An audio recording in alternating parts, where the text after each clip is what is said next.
As most of you probably know, Morrowind is home to countless caverns, scattered across every region of Ardenfell. Natural caves and grottos home to bandits or smugglers, necromancers or rogue sorcerers, or six-house cultists, or any number of Morrowind's other hostile denizens.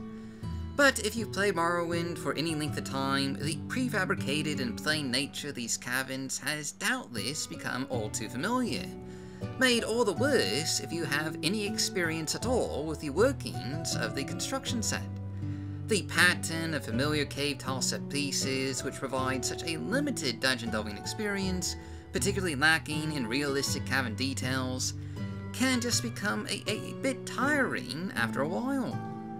But for at least 4 of Morrowind's caverns, today's Mods of the Day seek to improve and replace Morrowind's prefabricated designs with something that's just a bit more modern. For today, we're showcasing Vinen's Avanat, Pork, Olumusu, and Sinsabadon overhauls. 4 mods that overhaul these 4 cavern dungeons from vanilla Morrowind using assets from old data.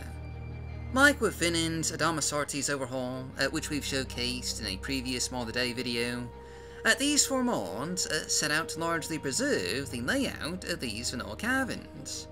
But, at the same time, just completely rebuild each cavern with the freeform cavern pieces available in OBE data. So these cavernous environments will actually look, well, you know, like actual natural caverns. Instead of the, again, you know, noticeably prefabricated and limited cavern tile set of the vanilla game. To start off with, we've been highlighting the Cavern of Pork, a bandit slayer in the Grazelands. Which, as you can see here, has just been utterly remade from scratch with Vinen's Cavern Overhaul, given a new atmospheric beauty that the original from the vanilla game was just completely lacking.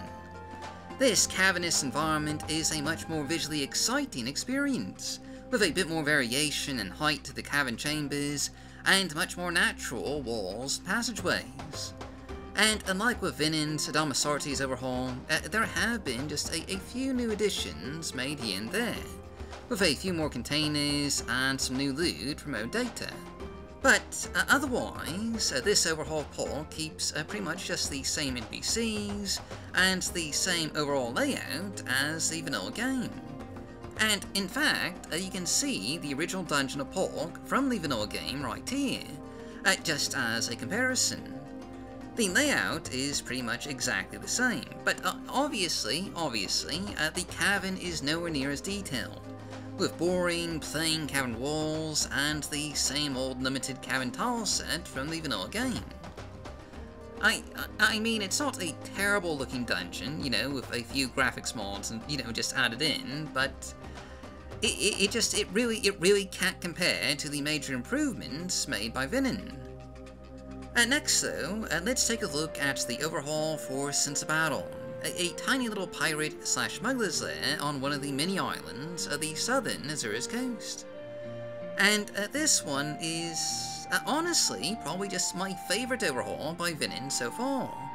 It really captures a rather beautifully atmospheric makeover for an otherwise just a rather forgettable dungeon location. Instead of a plain, boring cavern, the new Sinsabadon embraces its location in the Azura's Coast region, with lots of parasol mushrooms just growing along the cavern corridors, providing a kind of a more magical, organic look to this cavern, with again those more natural looking, just, you know, looking spaces, courtesy of the freeform cavern design of OBE data. And real quick, I do want to mention, for those concerned about compatibility, that all these dungeons do actually preserve a copy of the original dungeon that is technically still accessible through the console window. I mention this because Sales and Sales does make a few additions to the original vanilla dungeon of Sinsabadon, and those additions can still be reached. But you know, you will need to toggle collision off in order to access the original dungeon. So you know, I just thought I'd clarify that in case anyone was curious.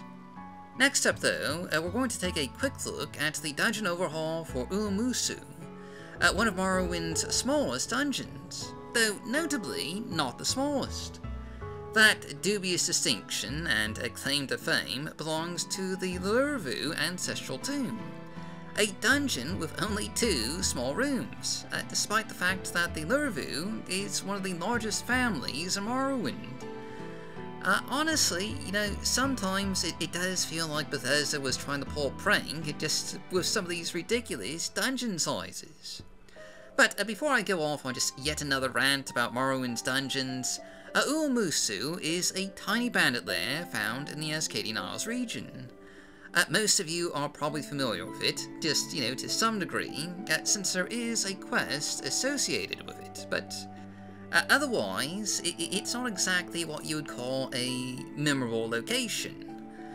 Vinen's overhaul here aims to try and make this cavern just a little more distinct, while still just largely adhering to the vanilla dungeon's just rather tiny size. Now it has a rather interesting, you know, little lava vent, a chamber for you to cross before heading into the main bandit lair. And while this is certainly just an improvement over the original, very lackluster design, I do have to say that I do feel like this dungeon could have maybe used a bit more of an expansion. I know Vinen is trying to maintain that vanilla layout and size, but this dungeon is absurdly small, and could really use just something just a little bit more to make it a more worthwhile location.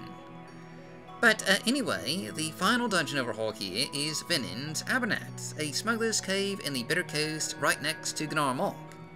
And speaking of Gnar Mok, this reminds me of the 2009 classic New Gnar Mok by Melchior Dog, and now enhanced with the 2023 classic Newer Gnar Mok by Melchior Dog. A display of verticality and city design so mesmerizing that Melchior himself once claimed that increased exposure to New Gnar Mok could actually reduce one's risk for blight disease. It truly is just an absolute triumph of vertical delight that everyone should play, especially with Newer Gnar Mok. But getting back to Abernatth here, unlike Vinen's other cavern overhauls, this one is a pretty major transformation. Again, still just keeping that original layout, but really enhancing the dynamic and natural cavernous feel of this smuggler's lair, with, you know, more open and atmospheric spaces. Quite honestly, just all 4 of these cavern overhauls are simply excellent. I love how Vinen manages to maintain a vanilla feel while, at the same time, just giving these caverns a more modern look. You know, more in line with the cavernous environments found in Skyrim rather than vanilla Morrowind. Personally, you know, I'm really looking forward to seeing more cavern overhauls in this style. I mean, I do think adding some expansions to the vanilla dungeons could be especially worthwhile, you know, particularly given that many of Morrowind's dungeons are quite tiny, but, you know, these overhauls, regardless, are exactly the kind of thing I'd like to see more of with the freeform cavern assets found in Ob Data. There is so much potential here to make Morrowind's caverns just feel more natural and more unique. But anyway, that's pretty much it for Mods of the Day, so, as always, I've been your host, Dark Elf Guy. Thanks for watching, stay safe, stay healthy, happy modding, and I'll see you all next time.